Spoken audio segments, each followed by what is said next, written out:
Hey, what's up, Logos Psychology students? It is Tuesday, July 7th, 2020. It is the start of our second to last week of Term 6. Second to last week of the 2019-2020 school year, and it has been a marathon of a school year, and we are in the final sprint towards the finish line. We can see the finish line. There are 4 days this week, 4 days next week, and that's it. 8 more school days. And for this class, it's a 3-day a week, so really only like, I don't know, 5 or 6 more days of this class. So y'all been doing a great job so far keeping up with the work, and we want to finish strong. Quick note, if you haven't been keeping up with the work and doing a good job, that's okay. Anyone who finishes strong over these next 2 weeks will earn credit for this term. That is a special amnesty program that was put into effect last week by Principal Kathy Fenger. So if you don't like it, send any complaints to her, but you should like it, especially if you have some missing assignments to get caught up on. You have the last 2 weeks to get caught up on anything that's working or anything that's missing as far as work, and you'll pass. You'll earn credit for the term.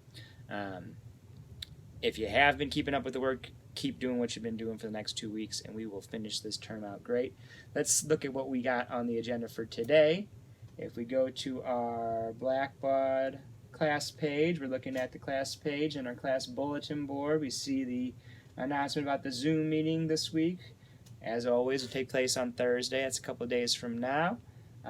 And we see the link to see the daily YouTube messages, and we see everything that you need to do as far as work to earn credit for the term. We see topics. If we go to the topics, we see we've been working on Chapter 15 under topics. Chapter 15, which is all about personality and psychological tests, and we have the most recent download, today's download of the reading and the questions that go along with it right here. If we click on the download, let's take a look at this. We have different types of tests. So we have something called projective tests. Projective tests are interesting, right? Interesting. I don't know if they're very useful, but they're interesting, right? The idea behind projective tests is they give you this neutral stimulus, and they ask you to just tell what you think of this neutral stimulus. And based on your answers, that is supposed to give some kind of insight into your personality. These have been around for a long time, and they still are used by some people. They're fun.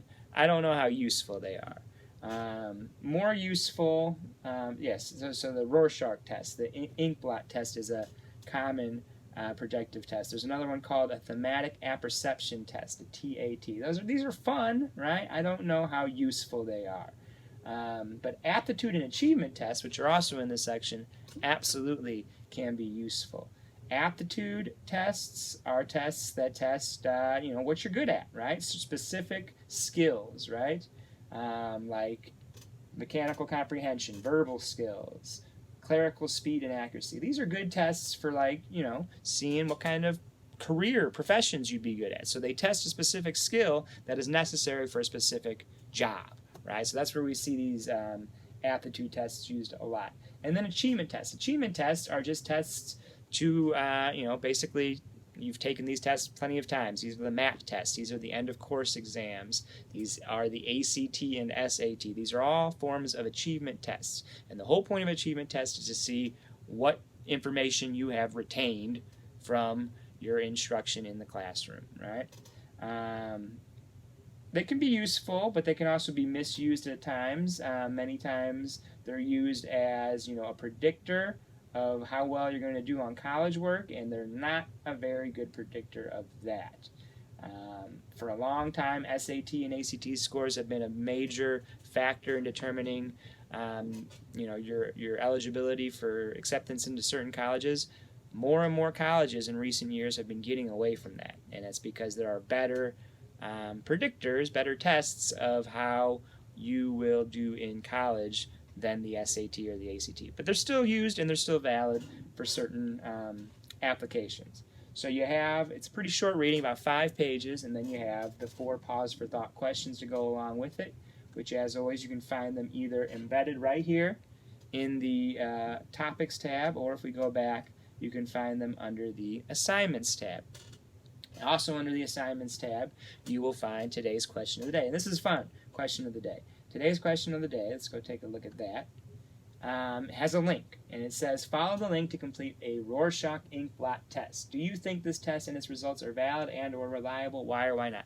So the Inkblot test, online Inkblot test that you'll take if you follow this link, it'll last about, I don't know, 10 minutes will take you.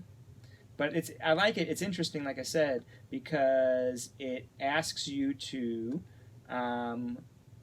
look at the original Inkblots from the original Rorschach test. Rorschach is the German psychologist who developed this, right? And so these are the actual Inkblots from the test. And so they show you the test. They ask you to memorize the image. You click on Continue.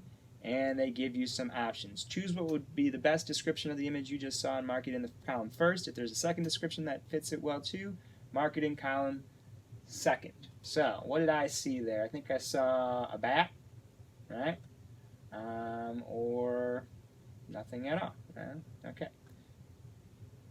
There's the next one. This was the one we just saw in the textbook. This to me looks like a couple of people playing patty cake, right? But that's not one of the options. So I'm going to say something not listed here. And a bloody spinal column? Sure, why not?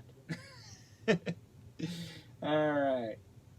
So this looks to me like two women trying to hold like a bucket of water together. I don't know. What do you think, right? It's certainly weird. I think they're in love with each other. Or their hearts are bursting out of their chests. Spots of blood and paint. Yeah, I'm just going to give some random answers because why not? That looks like a giant like looking down at me. Very scary. Call it a big gorilla. There's a hummingbird or a butterfly, right? Yeah. I don't know what that is. That's nothing. That looks like a couple people looking at each other. Two women talking, right? Could be a part of my body. Who knows? I like this one. I like when they get into the colors. That's cool. That looks like a coat of arms, right? Yeah, colored coat of arms. Pink, blue, and orange. There you go. That's cool, right?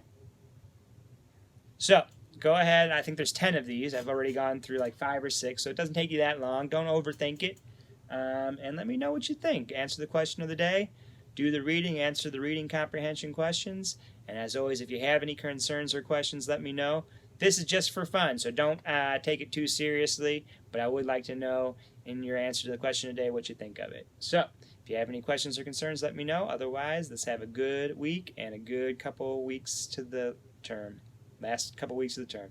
Peace.